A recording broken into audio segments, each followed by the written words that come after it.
One box, guys. It's brown. And you bring the charger so you can connect it. And the little thing that it brings you up. And two pouches, and you can put your two watches in there, guys. So you just have to connect it and then plug it into the wall, and that's it. It will work. So right now we're gonna be putting the watches in, guys. This is upgraded Japanese super silent motor, guys. You can place it in a bedroom or office and no need to worry about being disturbed. Look how beautiful these two watches. Hello, Roberto. We're on the other side of town. Rabbi Korupkin Oh, making a bar mitzvah of a grandson. So he's our cousin. so there's no shul tomorrow. I'm going to teach tomorrow night. Okay, We'll do it 9 o'clock. okay, Okay? all right. Mm-hmm. So, well, boy, what time is Shabbos over? I don't know. Yeah, it's over earlier.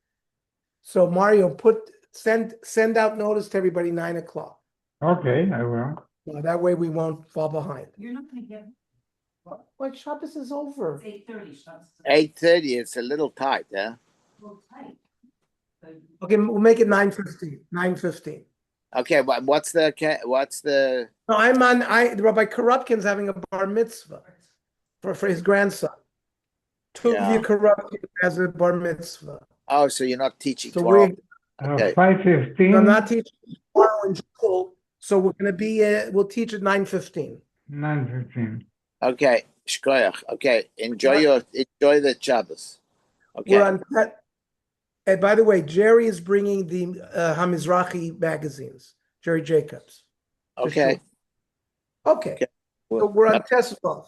We're talking about why you can't eat if you shecht on Shabbos. We said that the meat is kosher, but the Mishnah said you can't eat it. So the question is why. So up until now, we've been learning that the Mishnah is probably the sheet of Rabbi Yehuda who holds of muktzah. The animal was not prepared to be eaten Erev Shabbos, the Ben Hashmashos. For muktzah for something to be muchan, has to be prepared, has to be ready to use Ben Hashmashos Erev Shabbos. So then they brought an example of a nair called Neir Shamateches Metaltalin. You can move lamps. Chutz v'aner shedliku bo b'oser Shabbos. If you can't touch a lamp that was burning on Shabbos because you might come to extinguish it, and that's called muktzah machmas isser. Gemara says, but maybe that's not a raya to our case. Dil mishani hasam dehu dochile biyadayim. Listen, you can use a lamp for another purpose other than lighting a candle. You could store something in there.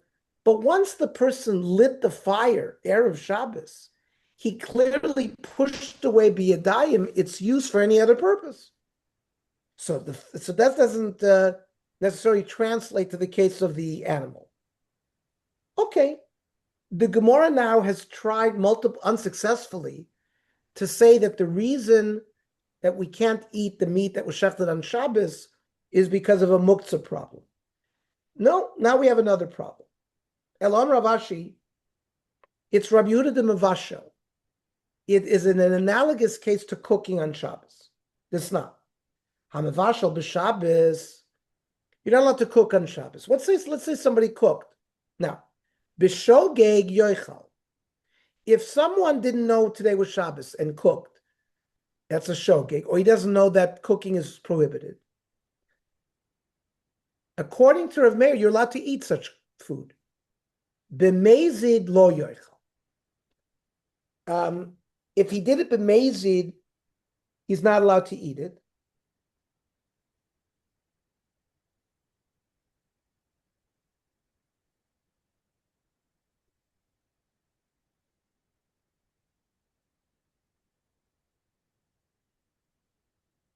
But once Shabbos is over, you have to wait. Let's say it took an hour to cook the pasta. You'd have to wait an hour, and then anyone could eat it. even if you did it b'mezid. Okay, b'shoigeg you can eat it on Shabbos, according to Rav Meir. But how's it possible? You made it. You realize that you cooked it by b'shoigeg. Yeah. Then it's not. He doesn't. So there's no fine. Rav Meir holds that you're not fined by Rav Meir. You're fine. You're not allowed to eat it on Shabbos. After Shabbos, you can eat it. Anybody. And on Shabbos, since you did it b'shogeg, anyone could eat it immediately, because you didn't commit a sin intentionally; it was done unintentionally. Now, Rabbi Yehuda Oimer, b'shogeg yoichel b'motzei Shabbos. You're never allowed to eat it on Shabbos. Even if you did it b'shogeg, you have to wait until after Shabbos. That means that if you do any, translate it to any Aveira on Shabbos b'shoigeg, but you did it b'shoigeg, you're not over anything? No, you're b'shoigeg, you have to bring a korban chatas, because but you have to bring a korban. You still have to bring a korban. You bring a korban chatas. But he doesn't fine you to not allow you to eat that food that was cooked b'shoigeg, because you didn't really commit a sin. I mean, there's a sin that has to be cleaned up with a korban, but it's not an intentional sin. Okay, so, okay. According to Rav Meir, you're allowed to eat it.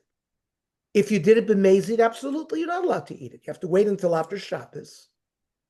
Listen, there's a three-way machlokas here. Rav Meir is the most lenient. Rabbi Yehuda Omer b'mezid lo b'shoigeg yoichal b'motzei Shabbos. If you did it b'shoigeg, anyone can eat it. You have to wait, as I said, b'chtei sheyasu. You have to wait the time it takes to cook that food. Then you can eat it. B'mezid lo yoichal oilamis. If you did b'mezid, it's a knas. He can never eat it. Acherim motzei Shabbos could eat it. B'chtei sheyasu. Okay, so we see it's different shlavim here. According to Rabbi Yehuda, if you cooked it b'mezid, he may never eat it ever in his life.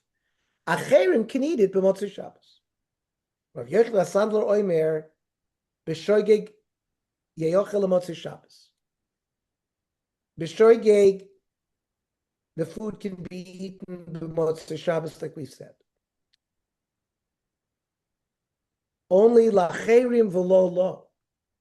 So this is like what Walter was wondering about. He committed an aveira. So Rabbi Yochanan Sandler, the one who cooked it, even b'shogeg, can never eat it. But b'motzei Shabbos, acherim can eat it. B'mezid lo yeyechol oilamis, lo v'lo lacherim. According to Rabbi Yochanan Sandler, if it was cooked b'mezid, no one can ever eat it. Period. The food is not edible. Well, here though, according to Rav Yehuda clearly said that you may not eat it on Shabbos. Nobody can eat it on Shabbos, never. B'shoigeg yoichel b'motzei Shabbos. And in b'mezid lo yoichel oilamis. So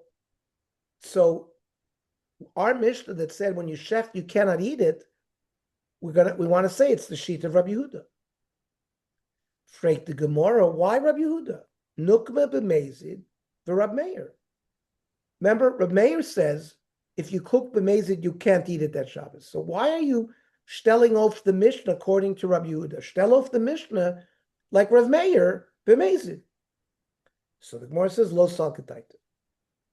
Diktani dumyud yom kippurim.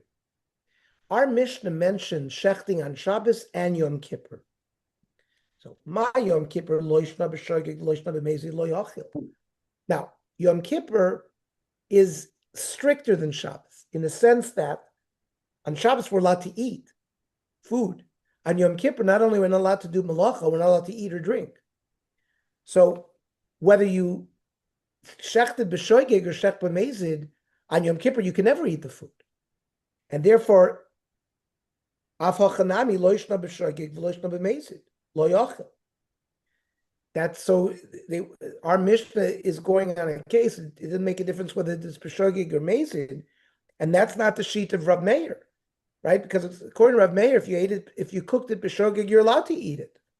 So that's why the Gemara is forced to learn that it's the sheet of Rabbi Yehuda. Well, it has to be Rabbi Yehuda and only b'shogeg, because b'mezid no one can ever eat it. So umi matis mukmis lo b'shogeg Rabbi Yehuda. How can you say that our Mishnah is according to the sheet of Rabbi Yehuda and he did it b'shogeg? What did the Mishnah say? Afal pishim ischayv b'nafsho ktani. We said you're not allowed to shecht on Shabbos. If two Eidim came and gave you hasra and warned you and said, you're not allowed to do this, and if you do it, you're going to get put to death because you're committing one of the 39 malachas. Well, that you're only put to death if you do it b'mezid.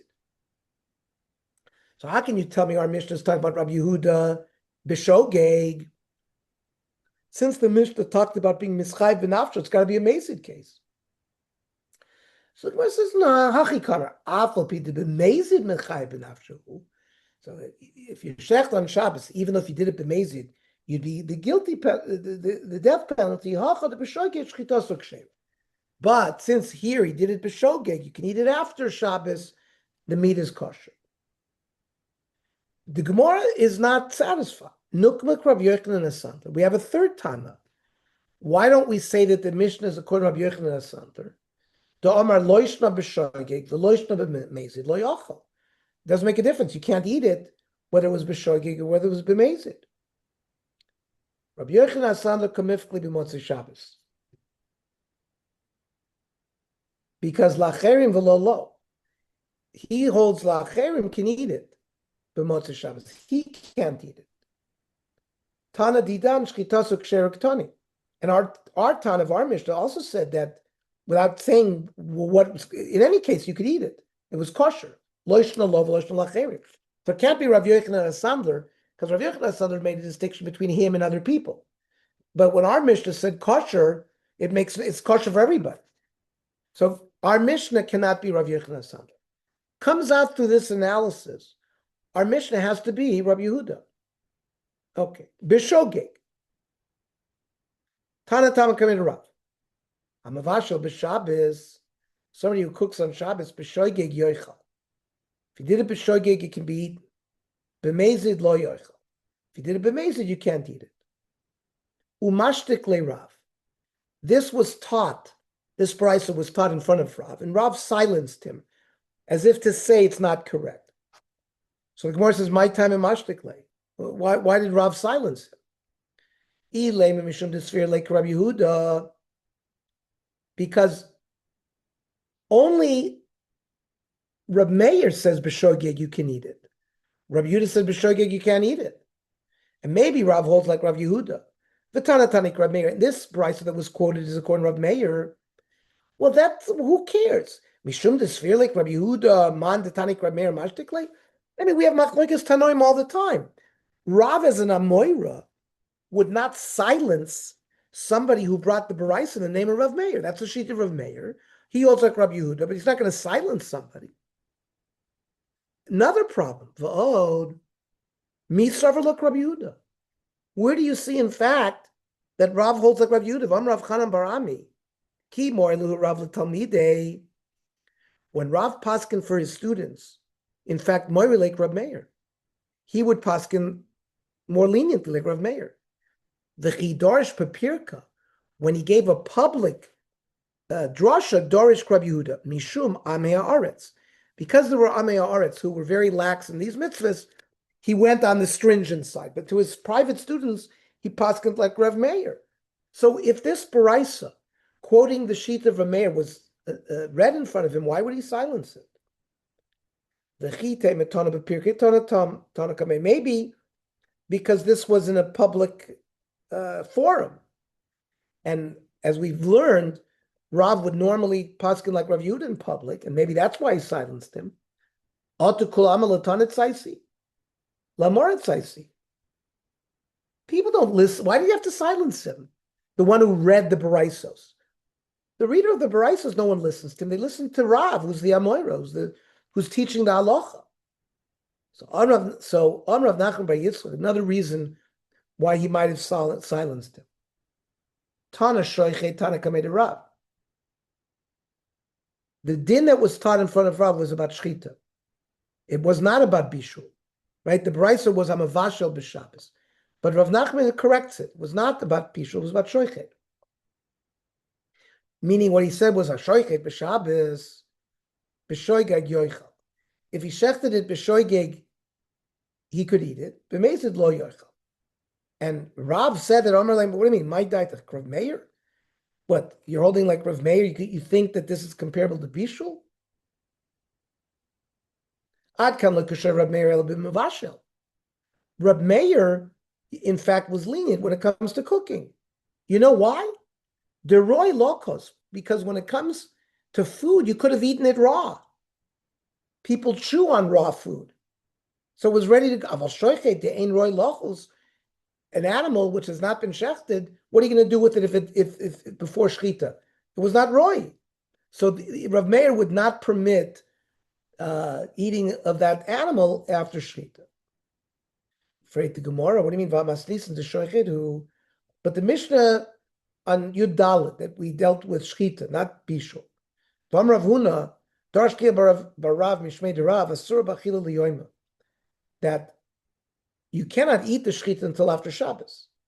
V'naz bin chavrin lemeimar, and the way it was explained, Rabbi Yehuda, that it reflects Rabbi Yehuda.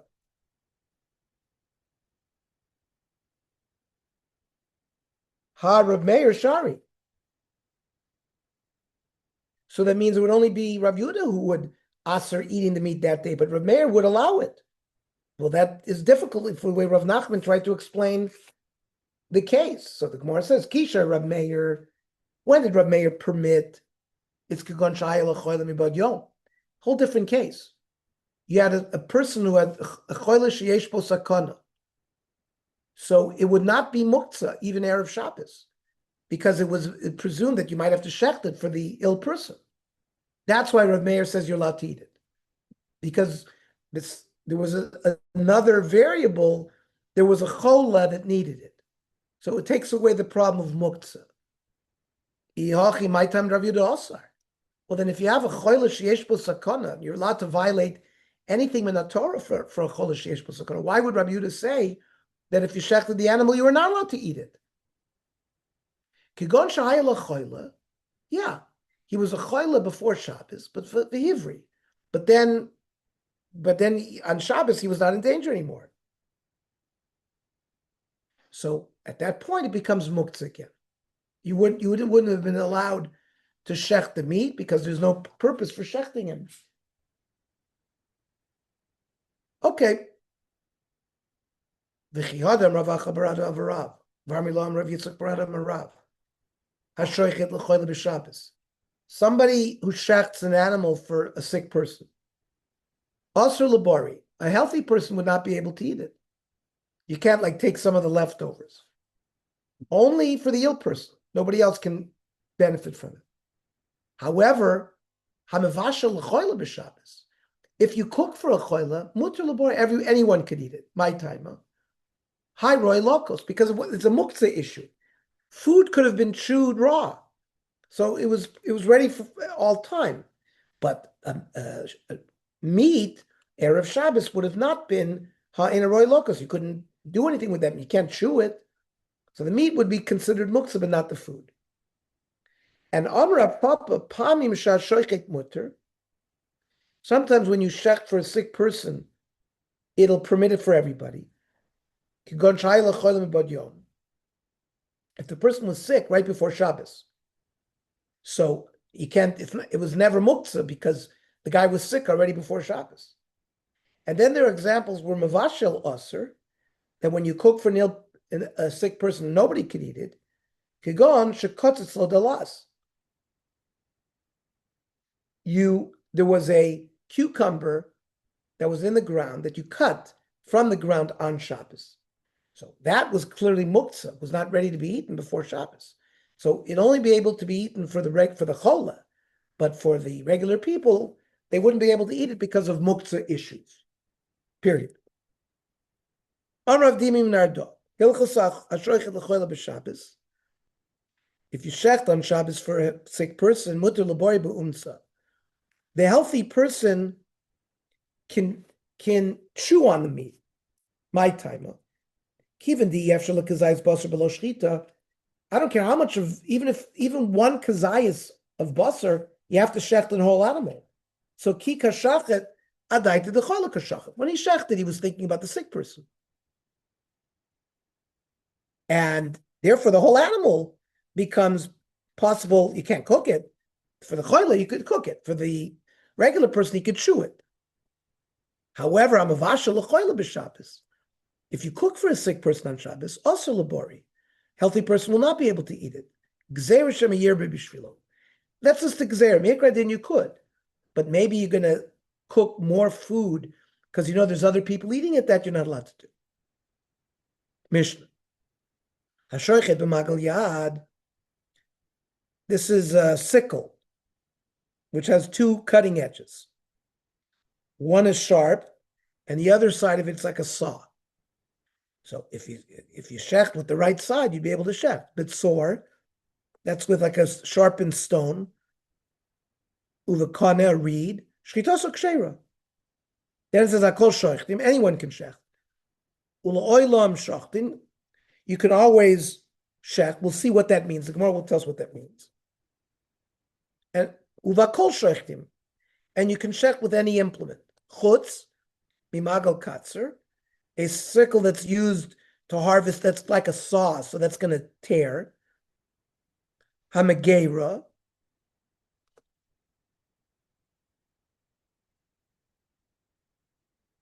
Which is like sawing, a saw that's used to saw wood. Shinayim, something made out of teeth. Vatziporin, or nails. Mishem shem choinkin. Chanika is like strangle. So they tear as opposed to cut. Now the Mishnah used the language of hashoichet. That sounds like dievedi and lechatchila lo. It's only after the fact. Hashoichet, if somebody shechted, but it's not lechatchila. So b'mishul magal yad. I understand why lechatchila might be a problem with a sickle, because we said it's got two edges, a sharp edge and a saw edge. Maybe you'll come, if you matter that, lechatchila, you'll come to use the wrong side. Why should you not be able to use a sharpened stone or a reed? I'll show you can. You can use a sharpened stone, piece of glass, a reed, and that's lechatchila. So loy kasha kan betolush. If something was already, if the reed was detached from the ground, versus kan b'mechuber, where it's still attached to the ground. If it's still attached to the ground, you shouldn't use it. Lechatchila, but if it was used, but yeah, they're okay. Damarav kana, if you used a sharp reed that was still connected to the ground, Rebbe Poisel, Rabbi Yehuda Machshir. Rabbi Chia said it was okay. I'd come like Machshir Rabbi Chia ela b'di'evet. He didn't machshir lechatchila. He only b'di'evet. Aval lechatchila lo. So our Mishnah is going like Rav Chia. So the Gemara says, "B'mayu kimta." Why did you say that our Mishnah is Rav Chia? Rav Chia over the Eved, Elahad Tanya. What about later on in the Mishnah or another Mishnah? It says, "Bakol shachtin." You can check with any implement, bein betolush, bein b'mechuber, whether it's connected to the ground, whether it's not. Bein shasakin lamalavit, savar bein lamata, whether the knife is above and the neck is below. Bein shasakin lamatavit, savar bein lamala, the neck is above and the knife is below. So now who is that? Mani, lo Rebbe v'lo Reb Chia, because Reb Chia the evidin lechatchila lo. Here it's lechatchila, but Rebbe already, Reb Chia we already explained is only b'di'evet, and Rebbe the evid nami lo. Rebbe doesn't allow it even b'di'evet. So lo'oilo Reb Chia. It is Reb Chia, v'afilo lechatchila, and he's authoring that baraisa. How to come in b'di'evet? Over there, Reb Chia debated Rebbe and said that it's only b'di'evet is lo dicha kocho de Rebbe, to show you how far Rebbe asers using kalim that are still attached to the ground. He completely says that the shechita is possible. So, if you tell me Rabbi Chia really holds lechatchila, you can do it. Yet our Mishnah used the language of Ashochet, which is the evidence lechatchila lo. Again, we're asking the question. That doesn't sound like you've just explained Rabbi Chia. Mani, lo Rabbi, lo Rabbi Chia.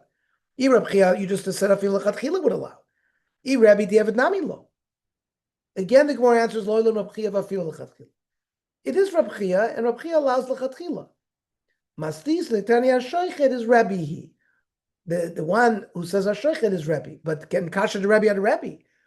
Hashochet at least means b'diavad it works. Previously we said even b'diavad it doesn't work. So loy kasha kandu b'chuber mikaro. Let's say something was always attached to the ground. You have a reed that had always been attached. And kan b'tolosh l'sof chibru. The other one is it was detached and then you put it back into the ground. When you use something that was always attached, so Rebbe always says it's possible. But later on, that would be allowed b'diavad.